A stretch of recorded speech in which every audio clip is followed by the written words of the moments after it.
Hey, what's going on, everybody? My name is Corey, better known as the Seaman, and I want to welcome you to another edition of the Seaman's Cinema Sit Down. And today I just have one question for you. Do you have it in you to make it epic? Well, if you don't, I know somebody who does, and that's George Miller. And I just got home after my second viewing of this movie, and I may have liked the movie or enjoyed my experience even more so the second time around than the first time I went to see this movie, which is a magic trick in and of itself. But personally, I think everything that's going on with this movie from George Miller is a magic trick, and it's wild how well he doesn't just pull off this movie, but almost improves the first movie. What are we talking about? We're going to pull up a chair, take a seat. We are getting ready to dive in, spoiler free, into Furiosa, a Mad Max Saga. And yes, folks, George Miller has done it again. Oh, does this movie hit? Just like, well, not quite just like. This is a different vibe in some respects than Fury Road. I think stylistically, it's a little bit different, but tone, world building, where we are, the type of action we have, lots of similar vibes. But as an overall movie, I think people will say Fury Road is the better of the two. I think right now, having not rewatched Fury Road in a while, I still think I probably would say if I had to pick one, I'd like it a little bit better. But that's because of how Miller designed that film. Like, if you look at traditional trilogies, first movie, got a world build, got a character build, and also have to have a good story. Like, I think the first movie is a lot of times the hardest in a trilogy because you got to get all the things that you need to make a movie work, where the second, if executed correctly, should be almost instinctually better because you can just dive right into it. And I think that's what Fury Road is. You're kind of just thrown right into a Mad Max story, and you're along for the ride that's on one straight line. Furiosa functions like the first movie in a trilogy, where Miller and co-writer Nick Lathouris are world building, man. That's one of the things I love about this movie is how much more of the Wastelands we get. In particular, Gastown, Bullet Farm, the other two big locations and kind of strongholds in the wasteland besides the Citadel. We also get some time in the green place at the beginning with young Furiosa. And I loved seeing Miller start to build those things out. And because we have so much more ground to cover and we have a lot of time to cover, right? Like, we're not just getting a younger version of Furiosa from Fury Road, but we're also getting a younger version of the younger version at the beginning of this movie. Like, we're doing the full Furiosa story. So the movie naturally has to function differently because we've got to weave in and out of these stories. And the way in which Miller and Lathouris kind of build the film through 5 chapters and pace it, where it's like you get these unbelievable, intense, edgier seat action moments, but you also get story and depth to characters in ways where we understand characters we know a lot better, but we're also introduced to new characters that we really, really care about. I mean, just to name a few in this one, Dr. Dementus, Chris Hemsworth, you can give me more of him in a heartbeat. Same goes for Mary, Furiosa's mom. Love this character so much. She's probably my third favorite character in the movie. And she's not in the movie a whole lot, but what she does is super, super impactful. Praetorian Jack, who's kind of Furiosa's mentor in this movie, someone else where I'd love more backstory on him. He's got Mad Max vibes to him, so you get why he gels with Furiosa, or vice versa, why Furiosa would gel with Mad Max. They're different characters for sure, but there are elements that are similar, and I just love everything that's going on with Jack, where I'd take more. We get to add to Imortan Joe's family and bring in the brother we don't see in the first one. We know Rictus. Now we get Scrotus. The history man is kind of this guy who knows the world's history and rides with Dr. Dementus. Like, all of these characters bring different elements to the film, and some of them are super small. Like the history man, not a lot. He's in the background a lot, but not necessarily a ton to do per se. But whether it's him all the way up to Dementus, you have characters that, like, as an audience member, I'm like, I'm interested. I would be here for more with all of these people. And I love, then, on the flip side, what this movie adds to the characters we know. Like, what we get for Imortan Joe, not necessarily a ton, but I think it tees up what we get for Joe in Furiosa, or in Fury Road, quite well in Furiosa. And I liked seeing a slightly younger version of Joe and how he functions, and again, just kind of understanding his hold on the Citadel. Same with Rictus. Like I said, there's maybe not as much enjoyment with the character from Fury Road to here. Like, I think he's probably a little bit more fun. There's a little bit more for him to do in Fury Road, but getting to see him interact with Scrotus and be around and get a little bit more with those characters in general, I just thought was a lot of fun. And the same goes for the People Eater and the Organic Mechanic. Like, not a lot for either of them to do, but People Eater is still freaking weird and skeevy and just makes your skin crawl. And I thought it was cool that we kind of get to see where Organic Mechanic comes from and how he ends up where he ends up in Fury Road.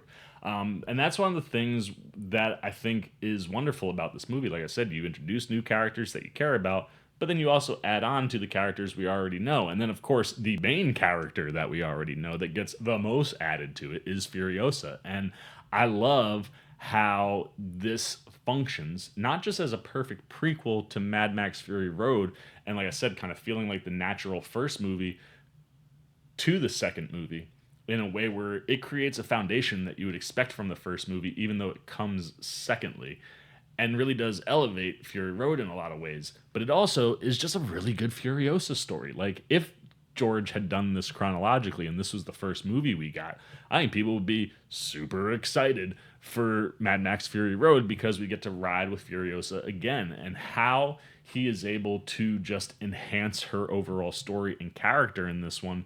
It's why I like the different flow to the movie. I mean, we get like 45 minutes to almost a full hour with Alyla Browne, who is from Sting. So cool. So I tell my mom all the time, like, I love horror movies, not just because of what horror movies do, but because it is a wonderful breeding ground for up and coming talent. And it was so cool to, in the same year of seeing something like Sting and then see Alyla Browne here, totally different role. But I love getting to spend a lot of time with young Furiosa and really understanding where she comes from, how she ends up where she ends up, and how she transitions to where she eventually ends up by the time you would be getting to Fury Road.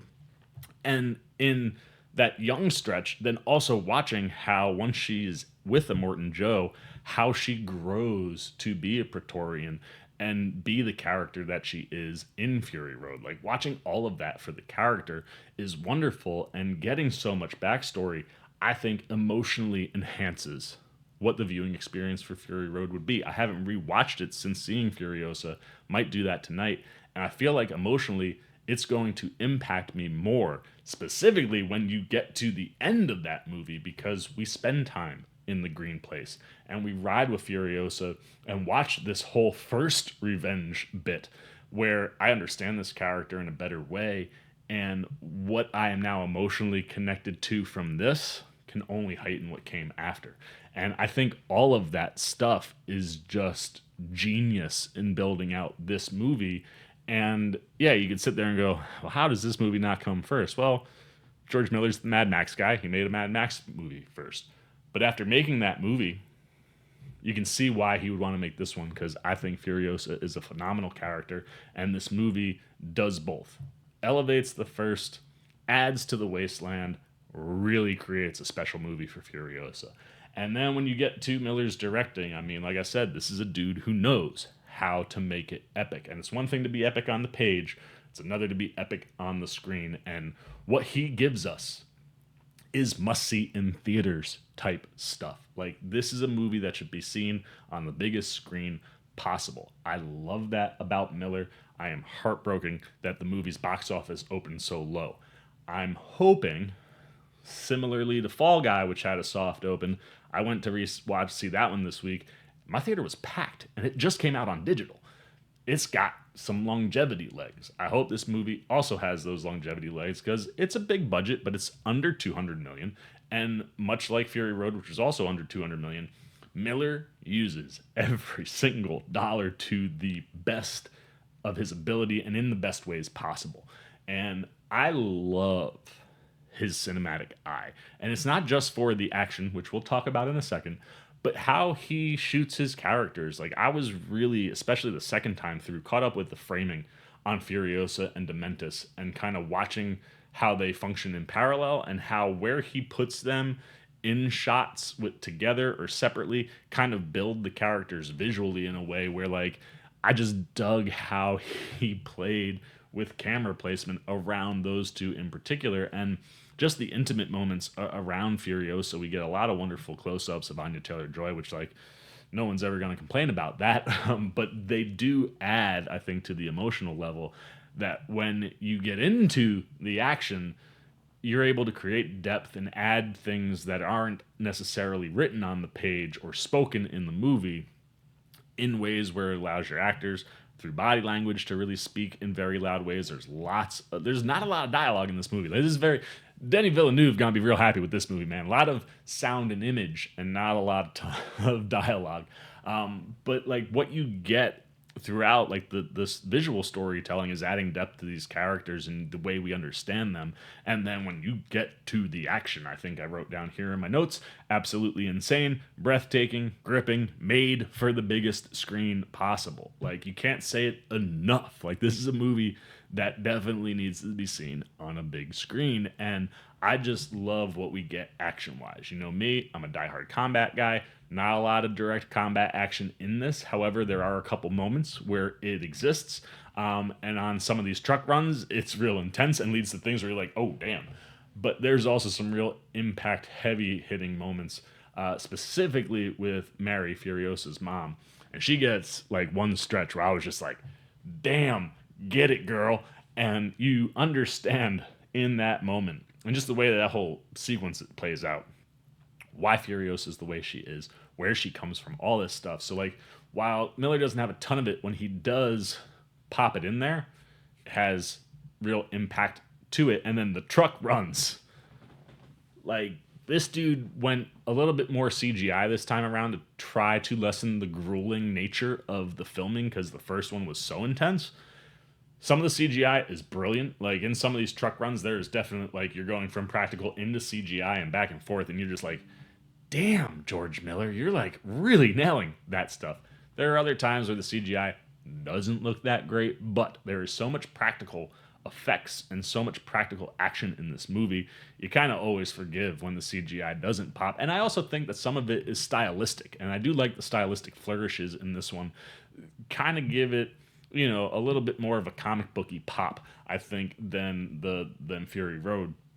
But regardless, when the action is popping, you're just in awe. And like one of the things I'm talking about in forgiving and the CGI not always hitting is like, I think it's the first big truck run we have to Gastown in this movie was like a 15-minute sequence that took 78 days to shoot and 200 stunt people, is what has been reported in the trades, which is wild. But man, does it seem like it was really worth it, because that first sequence is woo! Like, I mean, it's not the first sequence, it comes closer to like the middle of the movie, but it's one of the first sequences we get with Anya Taylor-Joy, and it's mind-blowing. Like, just what's going on, the ways in which Miller comes up with ways to attack a truck that is built to last or survive an attack. So creative, man. Like, these freaking marauders or raiders or whatever you want to call them, how they function and how they're flying through this first sequence, it's like you're edge of your seat the whole friggin' time. And at the same time, it's also building Furiosa in a way where, like, while I don't think any of the action sequences quite hit like that one because it is so long and immersive and has a lot of Fury Road vibes to it, anywhere we go, I dig what we're doing. Like, our next like big piece comes, like, we get this pit stop at Bullet Farm and Gastown. We get to kind of just see like a regular run with just a little bit of impact coming in between the places. But when that tees up us to go back to the Bullet Farm for a wild action sequence. And what's cool is, yes, we're in the truck, but we're also in cars with our main characters, right? There's always like buggies and motorcycles and stuff going on, but you get into some more car stuff with our characters, and they put Chris Hemsworth in like one of them big wheel, like monster truck things, and how Miller plays with that stuff through a sequence, like that whole bit too is just wild. And you're just sitting there going like, look at all of this. Like, this is money being used to the best of its ability, and being shown, put on display the whole movie. Like those two sections are just wild. And then even when you get into the third act and you get into a little bit more of a war vibe, the way the movie, from an action standpoint, builds us to that final showdown with Dementus and Furiosa is wonderful. And that whole bit, while it's not as action-y per se, there's definitely chase sequences involved and there's some combat and there's a good mixture of all the things that have come before, but it feels like a natural spot to end, even if the third act doesn't get to the size of some of the other ones. But everything that we get throughout the whole thing really just brings you to the edge of your seat, and a lot of the filming puts you like right in the seat with the drivers, and that type of action is just so thrilling. And it's one of the things that I love about these movies, and that plays into the pacing, right? Like I said, you got 5 chapters here, and when you have this thrilling action, you need a little bit of a come down, and Miller is just strategic with that. When we have those come downs, they're not for super long, they don't lose the momentum, and they add a lot to the characters and depth of the story. Where it's like you're here and you come down, but then you're here and you're kind of riding high, at least for me, the whole movie. And I just loved how balanced the movie felt as you kind of went through it, where I didn't feel like I was getting whiplashed around and I didn't feel like I was in a boring slog. Like, it's right where you want it to be. And then you throw in the sound design, which is tremendous here. I mean, from the cars and trucks to the guns or explosions, like to the way like Furiosa moves or Dementus moves. Like, there are elements with these characters. Like, obviously we know she's going to get a metal arm at some point, but just all of the things that surround them create this very immersive experience. And you add on top of that Junkie XL, aka Tom Hulkenberg's score, and you really get immersed in a way where, like, it's different than Dune, but I think it's as immersive. Like, when you hear this score, when you hear this sound, and the way the Junkie XL and the sound design team almost blend the two together, where like there are elements of the sound design that at times I think elevate what's going on in the score, the way the score is kind of driving things in the movie, where the minute you hear it, I know right where I am and I know exactly what I'm watching. And I love having that teleportative kind of style to the music and the sound, which is tremendous across the board here. And then when you get to the cast, I think the casting here across the board is tremendous. Now, I will say that getting as much young Furiosa and Alyla Browne as we get, and seeing how this movie functions, I think you could have brought Charlize back. However, I want Anya Taylor-Joy in everything, and she's tremendous here. But I think when you look at the three of them connectively, they really do connect and make sense together. And there's like some camera and lighting trickery that right toward the end of the movie really makes Anya Taylor-Joy look and feel like Charlize. And what's dope is I think both actors here, both Alyla Browne and Anya Taylor-Joy, completely embody Furiosa from jump. And I love getting to spend time with young Furiosa. I was super impressed with Alyla Browne. Like I said, having just seen her in Sting, I know what she's capable of. And here, she's given way less dialogue. She is pretty much mute the majority of the time she's on screen. And what she does emotionally in her face, but through her body language just the whole time. Like I said, there's elements to young Furiosa that just kind of feels like she's being thrown around to places.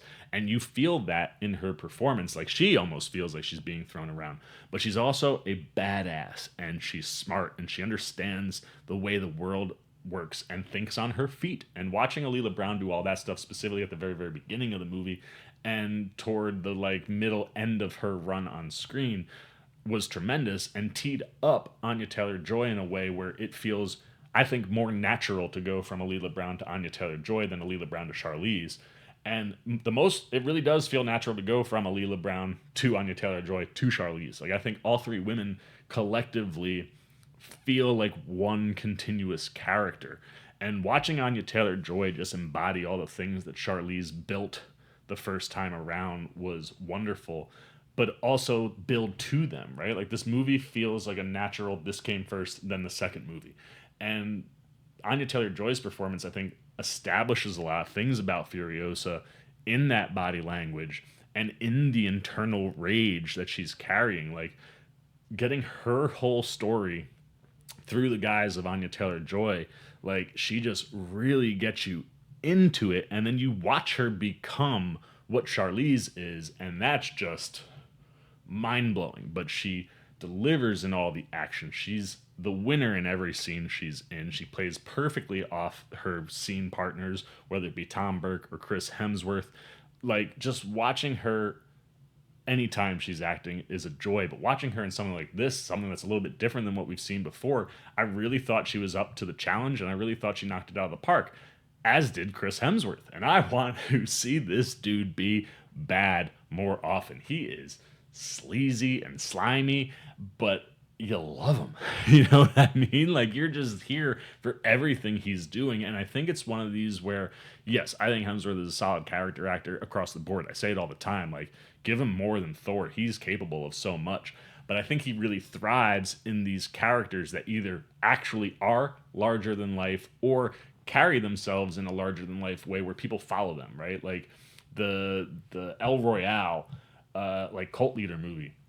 Spectacular in that. Way smaller than Thor or Dementus. But when you put him in the spots like Thor or Dementus, he can be epic. And in this, I just love watching him operate. Like, he's a bad guy you love to hate.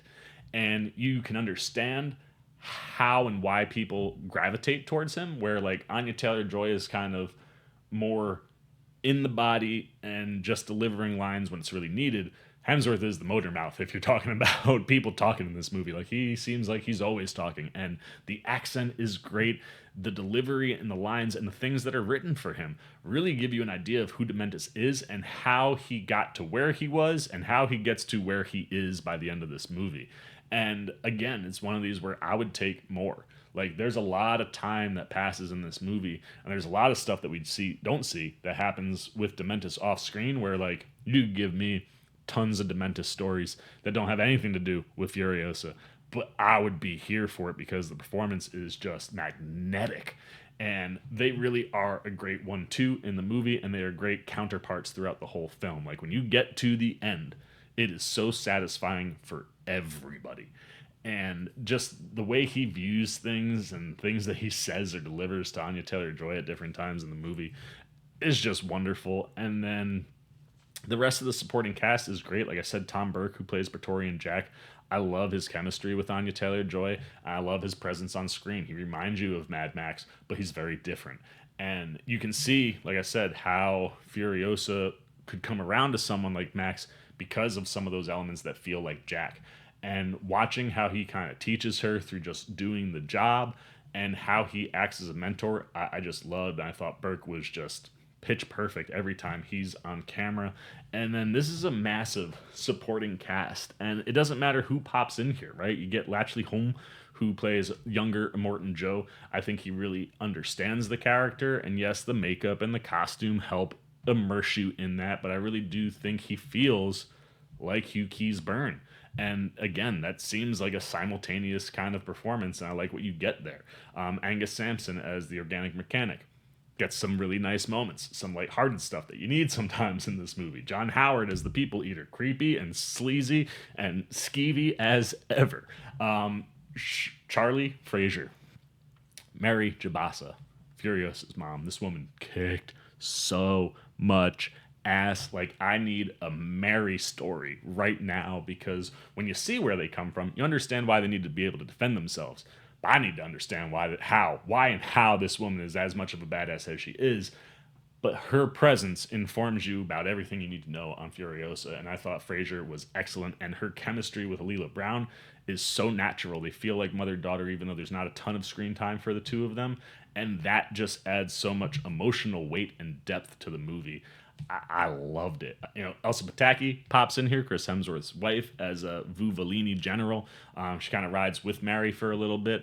Very small, was very nice to see her, but like nailed it. Nathan Jones back as Rictus, just as absurd. I think there's a little bit more fun for him in Fury Road, but I really enjoyed him specifically because he could bounce off of his brother Scrotus, who is played by Josh Hulme, who ironically was in the first movie as Slit, and here gets to come back and have way more fun as Scrotus. Like, he's having such a good time. Scrotus is such a wild character. Like, the way his rage impacts him differently than Rictus is a lot of fun to watch, and then watching the two of them go off each other is just great. But then it really doesn't matter who pops in here. Like, the names in the movie are fantastic, whether it's Toe Jam or Vulture or Smeg, the Octoboss, Big Jilly, Fang, all hysterical names and interesting characters that don't necessarily have direct screen time, dialogue, but they are physically there. Sometimes they have dialogue, and I really love what you get in order from David Field, Rahel Roman.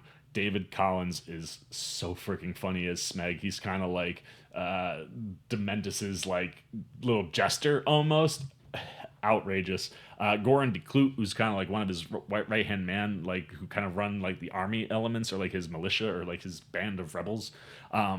He's wild too. Visually, you just know exactly who he is. Then C.J. Bloomfield and Matus. Like, everybody who shows up for George Miller comes to play. They all deliver in big ways. And at the end of the day, when you take everything in, that is Furiosa, a Mad Max Saga, you get damn near perfect cinema.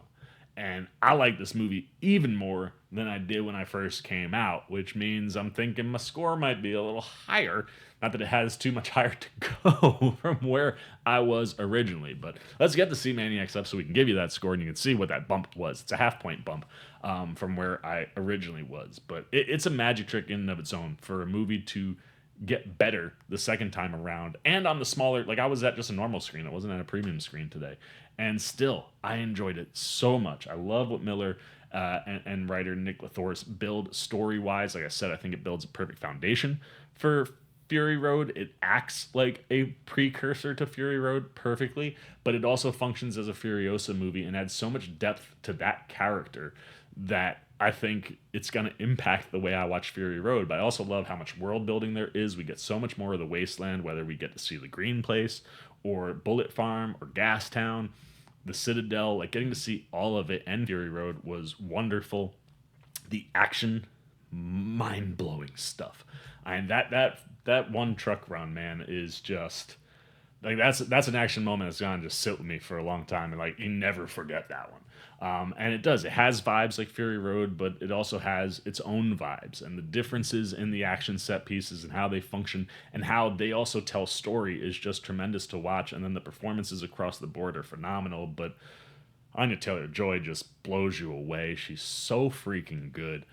And I love just the way she's able to command the screen without needing dialogue. Her body language and her chemistry physically with her castmates, works perfectly when you're building into the type of action and revenge story that she gets. And she just nails all of that, from the emotion to the rage to the violence to getting where you need to get to Fury Road. And Chris Hemsworth, one of the best performances of his career, hands down. And he's got to carry this movie just as much as Anya Taylor-Joy, because Anya Taylor-Joy is not in it for 40 minutes. You know what I mean? Like, yes, Alyla Browne is great, but Hemsworth's got to kind of carry that first chunk of the film, and everything with Dementus is just so enjoyable. I need more of it, or more roles like this for Hemsworth, because he's so good outside of Thor, and I love seeing him thrive. And everybody in this movie that's on screen thrives, pops, makes impacts. Like I said, even when you get down to the small characters, all of their faces, their names in the movie, you're just like, boom, I know exactly where I am. I loved Furiosa, a Mad Max Saga. I'm going 4.5 out of 5 C-Maniacs. Half-point bump from the 4 I had walking out of the theater. This one's just so good. Go see it on a big screen, please. Like, I want to see longevity in this box office run, and I want to see it make its money back and do well and perform well, so we can either get more of it or just more movies like it. Like, these tentpole movies get tons of money, and yes, we need those small budget movies and those indie flicks, but we need the big budget movies too, and we need them to pop. So please go see this movie if you have a chance. If you're a fan of Fury Road, you're gonna be super satisfied. But I'm done talking. I'm flipping it over to you. If you're not going to the theaters, why are you going to wait for streaming? If you are going to see this movie, how are you going to see it, right? Like I said, if you're going to watch it on streaming, I'd love to know why, because I'm just fascinated why people aren't going to the theaters for movies that should be seen on the big screen. I have this conversation with my dad all the time. He takes my mom to all these small movies. I'm like, that's great, but you're dropping money. Like, go to the ones that you need the big screen for. So if you're not going to see it on the big screen, why not? And if you are, when are you going? What are you seeing it on? IMAX, Dolby? Think you can't lose either way there. Even a normal screen, I thought was quite impactful. And if you have seen the movie, what worked, what didn't? Do you think it's a perfect, precursor to Fury Road? Do you like it as a prequel? Do you like what it does for Furiosa? What are your thoughts on Dementus, Hemsworth, Anya Taylor-Joy? Anything you got, good, bad, indifferent on Furiosa, a Mad Max Saga. Put it down below in the comments section. Look forward to talking to you down there. As always, if you enjoyed this video, please give me a thumbs up. And if you're new, you want to come hang out with the C-Man anytime. We're talking movies, TV, trailer, reactions. I'm not sure what's next up at the movies for me. Might be I saw the TV Glow, now that that's got a little bit of a wider release. But we definitely have some trailer reactions coming up, so you want to be here for any of that stuff. You dig the vibe. You want to show a little love and support to the old C-Man. Well, hey, come join C-Maniac Nation. Super easy. Jump over there, hit that subscribe button. Hit that little bell if you want those alerts. And until next time, for the C-Man's Cinema Sit Down, I've been the C-Man. I'm signing off. Peace. Hey, what's up, C-Maniac Nation? Winter Ken here, where we grow out our roots and our beard, letting you know that you can see some new C-Man videos right up here and right down here. And if you want all those videos and show that man a little love and support, come join C-Maniac Nation right over there, and the C-Man will catch you on the next one.